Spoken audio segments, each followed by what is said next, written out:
What was your mother's experience in the famine? So your family is from Bengal? Yeah, my mother was about 12 years old, and she was living in the city. She saw all of this starvation on the pavements, all of the people coming into the city from the villages because there was absolutely nothing left in the villages. And I had this question that no one seemed to have answered, which was, why is it that no relief was sent? Modusri Mukherjee, a writer and historian whose work I came across not long ago. I wanted you to read a passage from your book. Can you just read the first paragraph? I thought it was this as a way of communicating to people what a famine is.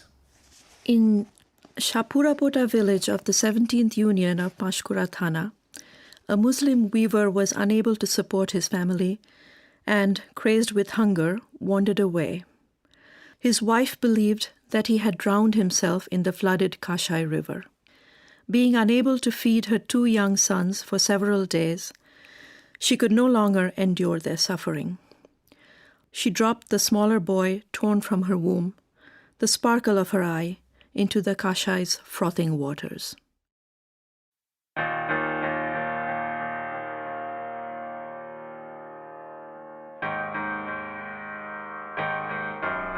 My name is Malcolm Gladwell. You're listening to Revisionist History, my podcast about things overlooked and misunderstood. This episode is about a famine that took place in India in 1943.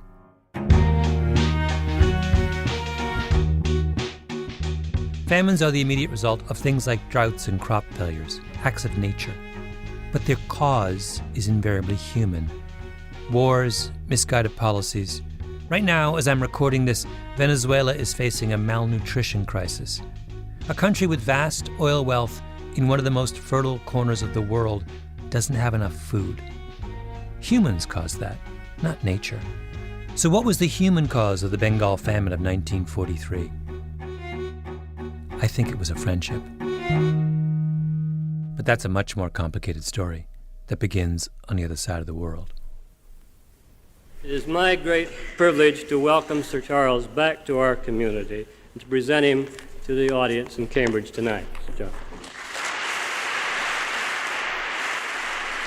Mr. President, Dean Price, ladies and gentlemen, I'm very pleased and very honored to be here this evening. It's 1960, Harvard University. One of England's great post-war intellectuals, a scientist named C.P. Snow, is giving the Godkin Lecture at the Sanders Theatre. Coming to Harvard, I felt as I felt before that in many ways this is the most splendid university I ever set foot in. And I don't feel the faintly apologetic quiver that I get at some American institutions, which I can only admire as a distant spectator, and one for which I feel, sometimes happily, that I have no responsibility. Snow was a physicist by training, a high-ranking scientist in the British government during the Second World War, then a best-selling novelist. Back when the Nazis thought they were going to win the war, they made a list of 2,800 people they were going to hand over to the Gestapo the minute they invaded England. Snow was on the list. In the intervening years, Snow's reputation has grown. The Sanders Theatre was packed. His lecture was so long it had to be broken up over 3 days and was broadcast live on television. But he does something unexpected. He devotes fully half of his speech to one person, someone whom I'm guessing few Americans had ever heard of. Frederick A. Lindemann, born April 5th, 1886, died July 3rd, 1957, otherwise known as Lord Cherwell. See, Lindemann was by any odds a very remarkable and a very strange man. He was a real heavyweight of personality. Remember, Snow is a novelist, a student of character. Lindemann was quite un-English. I always thought if you met him in middle age, you'd have thought he was the kind of Central European businessman that one used to meet in the more expensive hotels in Italy. He was heavy-featured, pallid, always very correctly dressed. He spoke German at least as well as he did English, and indeed, under his English there was a tone of German, if you could hear him at all, because he always mumbled in an extraordinarily constricted fashion. Snow is obsessed with Lindemann. That's the first thing that comes across in the lecture. Frederick Lindemann was the kind of man who obsessed people. People talked about Lindemann, gossiped about him, gave speeches about him. I got obsessed with him last summer, and by the time my Lindemania was over, I'd read 6 books about him. 6. And I think I just scratched the surface. About him there hung a kind of atmosphere of indefinable malaise. You felt that he didn't understand his own life well, and he wasn't very good at coping with the major things. I mean, he was venomous, he was harsh-tongued, he had a malicious, sadistic sense of humour, but nevertheless you felt that somehow he was lost. And I said he was a figure who made a novelist's fingers itch.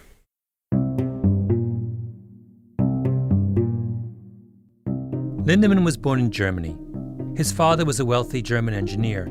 His mother was an American heiress. Like C.P. Snow, he was also a physicist and got his PhD in Berlin just before the First World War, at a time when Germany was the center of the world in physics. His thesis advisor compared his mind to that of Isaac Newton. He was a captivating conversationalist, a champion tennis player. He dressed like a 19th century count. He was a generalist who knew more than most specialists. He could demolish anyone in an argument. Once, after Lindemann had taken a post at Oxford, Albert Einstein came to a faculty dinner. And afterwards, all the young physicists gathered around Einstein, as you would expect them to, and their first question was, "What do you think of Lindemann?" That was what they wanted to know. Another night at dinner, Einstein talked about some mathematical proposition for which he'd never been able to come up with a proof. The next day, Lindemann casually mentioned that he had the answer.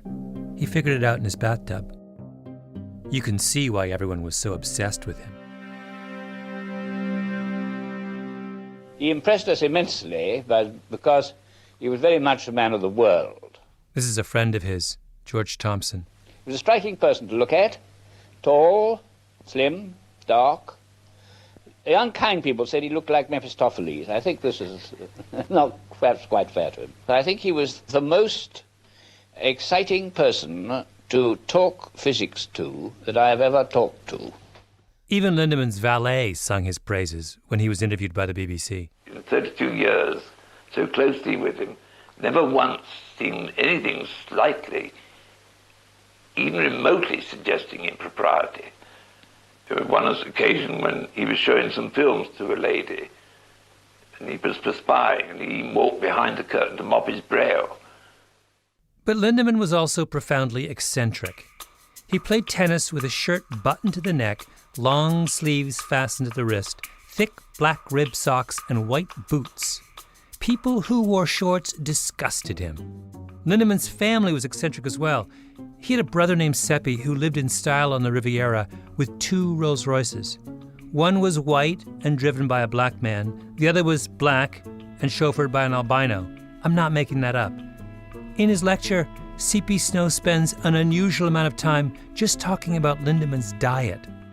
He was the most cranky of all vegetarians. He wasn't only a vegetarian, but he would only eat very minute fractions of what you might regard as a vegetarian diet. And he lived mainly on cheese, the whites of eggs, the yolks being apparently too animal, olive oil and rice. During the Second World War, there was hardly a drop of olive oil in England, and Lindemann got his brother Charles, who was serving in the British Embassy in Washington, to put a case of olive oil in the diplomatic pouch at regular intervals to be flown back to London. At one point, when the war is getting intense, his brother doesn't send him enough oil. Lindemann goes ballistic.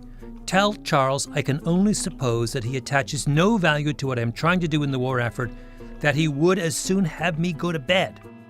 And that is what I shall have to do unless he sends me more olive oil." Europe is burning. That's what's on his mind. Lindemann was thin-skinned, defensive. He'd never admit when he was wrong. He'd never change his mind once it was made up. He thought he was an expert on everything, even when he wasn't. His friend Roy Harrod once wrote of him, he would not shrink from using an argument which he knew to be wrong if by so doing he could tie up one of his professional opponents. That was his friend saying that.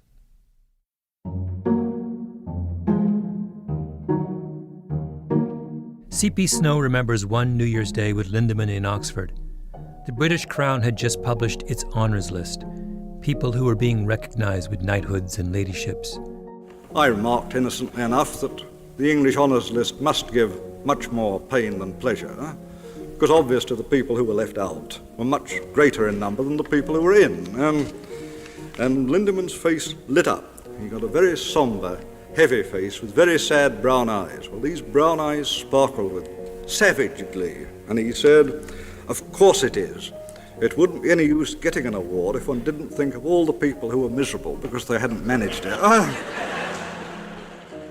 Here's what another friend said of him. He was lacking in the bond of human sympathy for every chance person who was not brought into a personal relationship with him. I think that's the crucial fact about Lindemann. One time he's asked for his definition of morality, and he answers, "I define a moral action as one that brings advantage to my friends." Frederick Lindemann was a man who put his friends first, to the exclusion of all other moral considerations. Now, why does that matter? Why would C.P. Snow devote 3 days to this man whom few people in the audience had ever heard of? Because of who Frederick Lindemann's best friend was. The man who defined a moral action as one that brings advantage to my friends was best friends with Winston Churchill. We are the masters of our fate. That the task which has been set us is not above our strength. That its pangs and toils are not beyond our endurance. As long as we have I'm guessing you think of Churchill as a hero, the man who bravely led the fight against Adolf Hitler. But once I learned about his friend, I don't know. Churchill will never be the same for me. People have often speculated on why this friendship. I mean, an extremely cranky, non-smoking, non-drinking vegetarian doesn't sound the obvious soulmate for Sir Winston. I can only answer that to give any sensible suggestion, you'd have to know both men not only well, but as well as they knew each other. One can make guesses, but why any friendship? Lindemann and Churchill met each other in 1921 at a dinner in London. It was arranged by the Duke and Duchess of Westminster. Lindemann would always say that only 2 people in the world were smarter than he was. Einstein, of course, and Churchill. And Churchill felt the same way. If you read some of the letters Churchill writes Lindemann, they're almost worshipful. The psychologist Daniel Wegner has this beautiful concept called transactive memory, which is the observation that we don't just store information in our minds or in specific places. We store memories and understanding in the minds of the people we love. You don't need to remember your child's emotional relationship to her teacher because you know your wife will. You don't have to remember how to work the remote because you know your daughter will. That's transactive memory. Little bits of ourselves reside in other people's minds.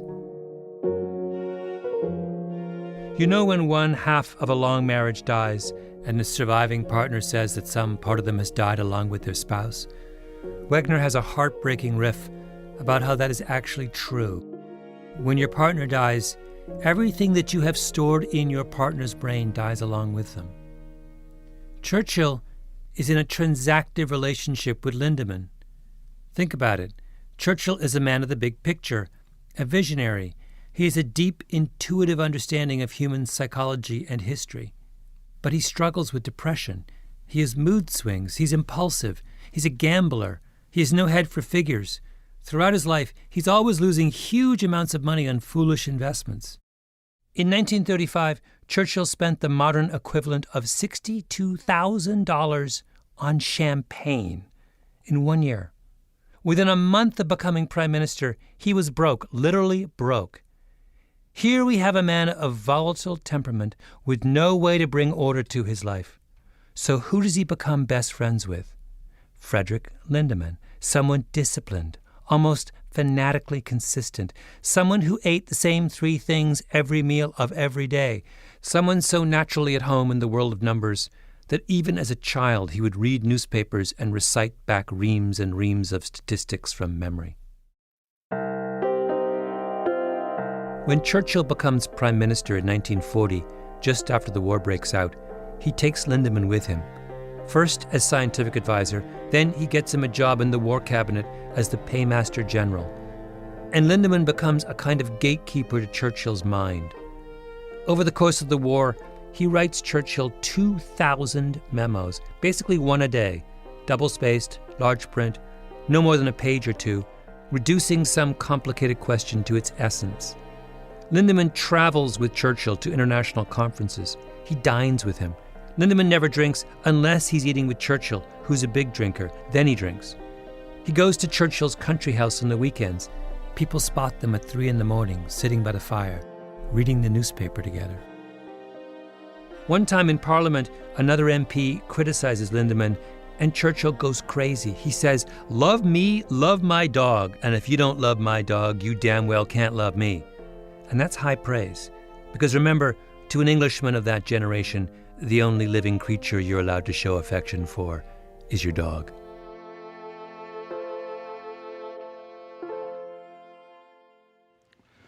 The row occurred in 1942, and it occurred over strategic bombing.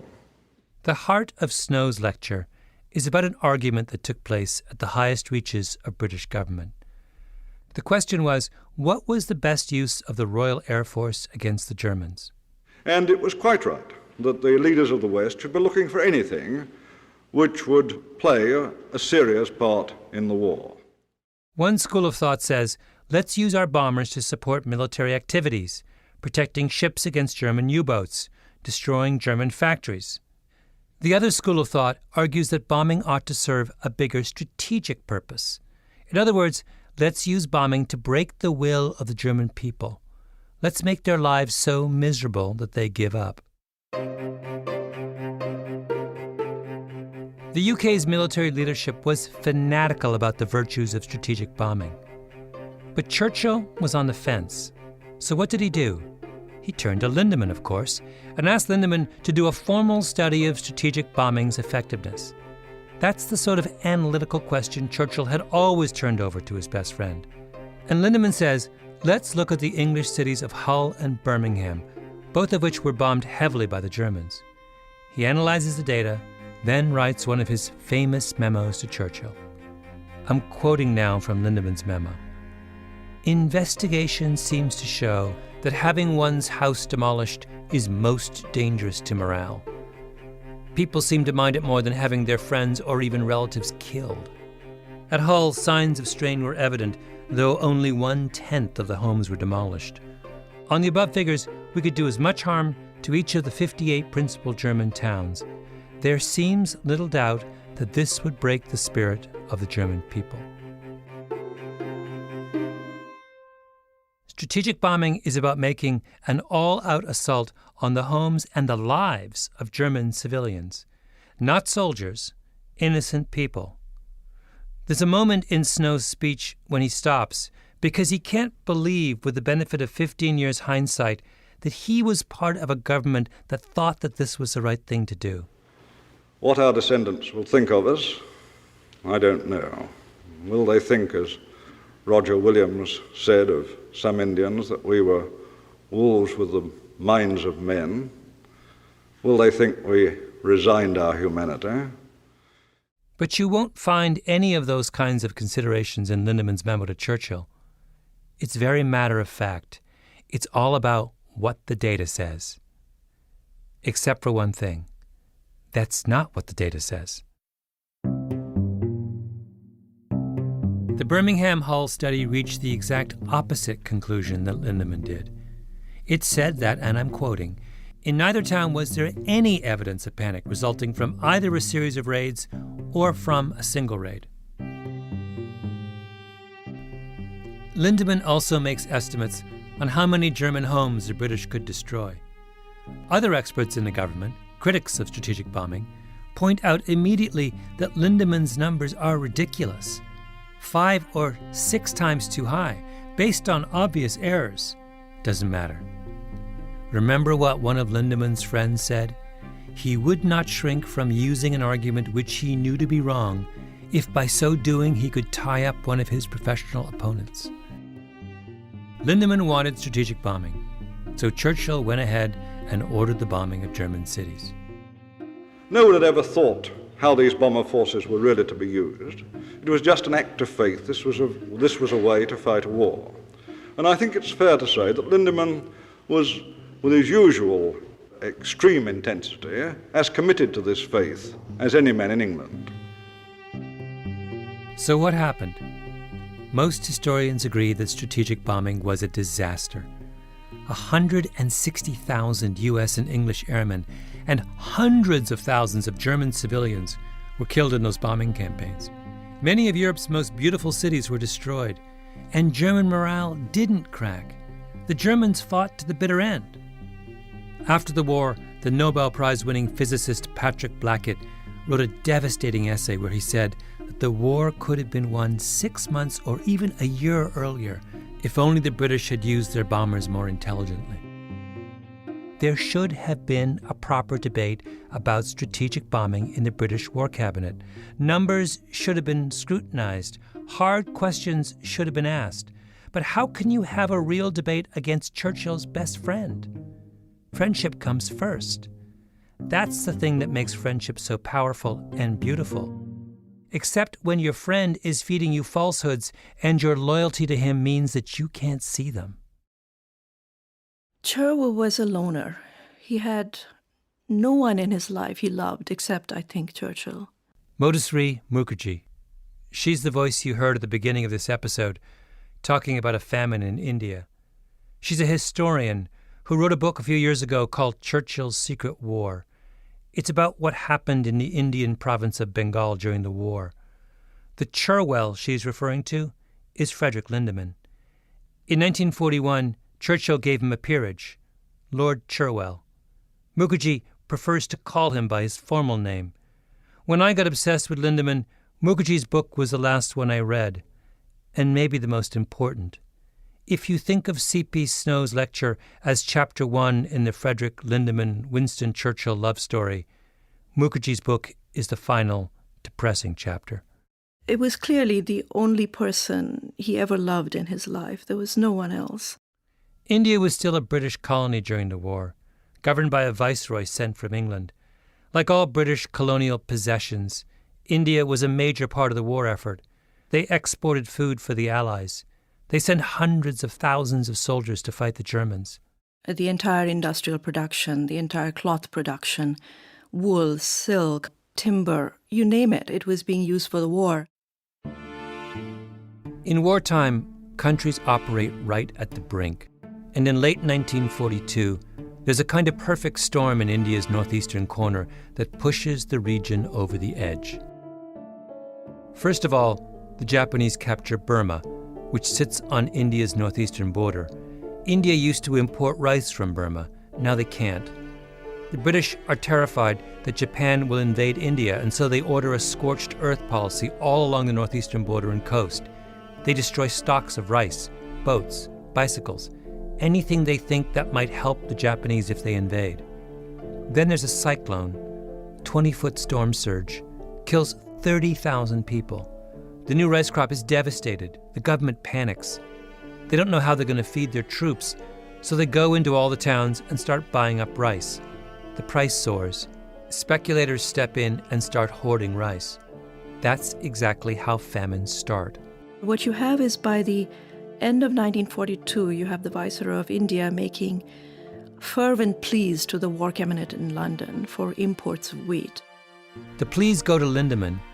He's Paymaster General in the War Cabinet, which means he's basically the government's logistics man, the one responsible for making sure there are enough food and supplies for England and its allies. Lindemann says, "No, we're in the middle of a war. We can't spare the food. And even if we could, we have no way of getting the food to India. We're tapped out." Throughout the spring of 1943, the Viceroy is saying, we absolutely need this food. And Cherwell is saying, we can't spare the ships. But Mukherjee wonders, is that true? Was Lindemann telling another lie? She then does something no historian had ever done before. She digs into the British shipping archive from the war, which had just been declassified, files that literally hadn't been opened in 60 years.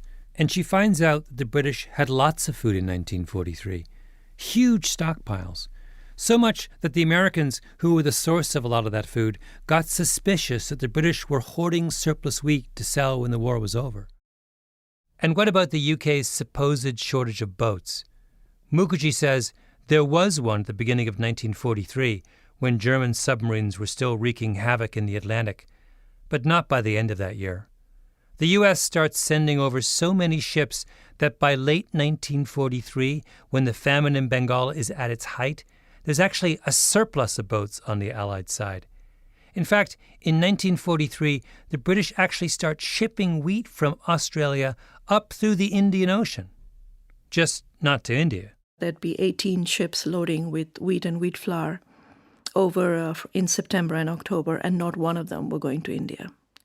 And some of them were actually going to a stockpile that was being built up in the Middle East for feeding Europe after liberation. British ships full of grain are sailing right past India on the way to the Middle East to be stored for some future hypothetical need. They might even stop and refuel in Mumbai, but nothing leaves the ship. So you have a situation in which India is starving. There are corpses on the streets of Calcutta. So why? Why is Lindemann refusing to help? It doesn't even make logical sense. Indian soldiers, hundreds of thousands of them, are fighting the Germans in the Middle East and Africa. When other countries like Canada and the United States offer to send food to India, the British say, we don't want it. They turn down help. Lindemann seems completely unmoved by India's plight. In my view, the Indians have got themselves into a mess very largely through their own fault, he writes in the middle of the famine. Their own fault. Then he goes on, this shortage of food is likely to be endemic in a country where the population is always increased until only bare subsistence is possible. Basically, they have too many babies. Now remember, Lindemann's a physicist by training, who rides around in a chauffeur-driven limousine and plays tennis in full dress. If he's thought about India once in his life before the war, I'd be stunned. Yet here he is, with a fully worked-out ideology about Britain's moral obligations to one of its most important allies. It's tempting to put this down to another of his idiosyncratic prejudices. He also didn't like Jews all that much, and black people, according to a friend, filled him with a physical revulsion which he was unable to control. But I'm not sure that we're seeing Lindemann here. I think we're seeing Churchill. Churchill is the one with an issue about India. He's obsessed with India. In the years leading up to the war, Gandhi is building his independence movement within India, and Churchill hates Gandhi. Churchill is furious about the fact that Britain has to buy raw materials from India, meaning that the master is running up a debt with its supposed subject. The British cabinet minister in London who's responsible for India is a man named Leopold Amory. He's the one begging for food for India. Amory keeps a diary of his interactions with Churchill. At one point, he says Churchill goes on a rant about Indians in India, and Amory tells him, "You sound like Hitler." At another point, he writes of Churchill, "I am by no means sure that whether on this subject of India he is really quite sane." So why was Lindemann so adamant that England could not help India? Because Churchill was adamant that England could not help India, and Lindemann was a loyal friend. Cherwell would send Churchill these minutes. They had to be no longer than 10 lines long, and they would recommend a course of action. And to design these minutes, he actually left out a lot of qualifications, the bad things that could happen if you did such and such. For instance, in the shipping cut, The Ministry of War Transport had warned that there'd be violent cataclysms in the economies of the Indian Ocean area. None of these concerns ever made it into a Cherwell memo. He actually simply laid out a rationale for doing whatever he and Churchill wanted to be done.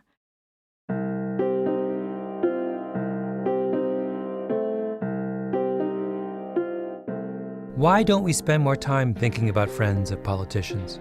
I'll never understand it. We go through lengthy election seasons where we endlessly scrutinize all the people running for public office. We look at the candidates, their beliefs, their background, the clothes they wear. We look at them. But then, after the election is over, we realize we didn't just elect that candidate, because no one governs alone. Eventually, leaders get overwhelmed. At a certain point, they're going to call their closest friend at 2 a.m. and say, "What do I do?" So when you're voting for someone, you're also voting for that friend who gets called at 2 a.m. That's what's strange about elections. Friends should be scrutinized. The friends should all have to debate each other, but they don't. Friends get a pass. In his lecture, C.P. Snow called this court politics. The Lindemann-Churchill relation is the most fascinating example of court politics that we're likely to see. People called Lindemann the Prof. Sometimes that was said with affection, sometimes with bewilderment. I still can hear a friend of mine, a man who's normally very tough and very intelligent, on a black London wartime night, as we talked about the bombing policy, saying, "The Prime Minister and Prof have decided, who are we to say them nay?" The best guess of how many died in the Bengal famine of 1943 is 3 million people. 3 million.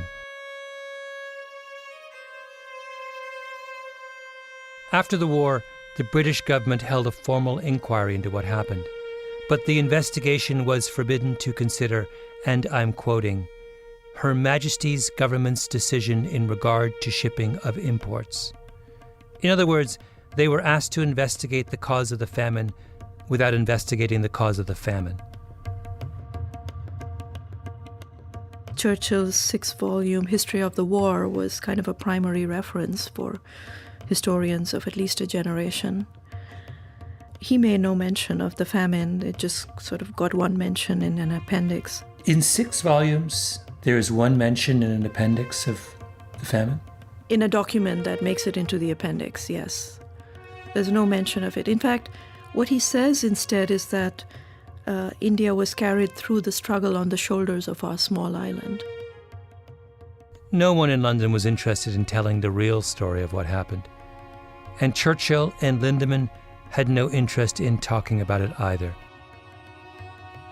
They decided to keep it all between friends.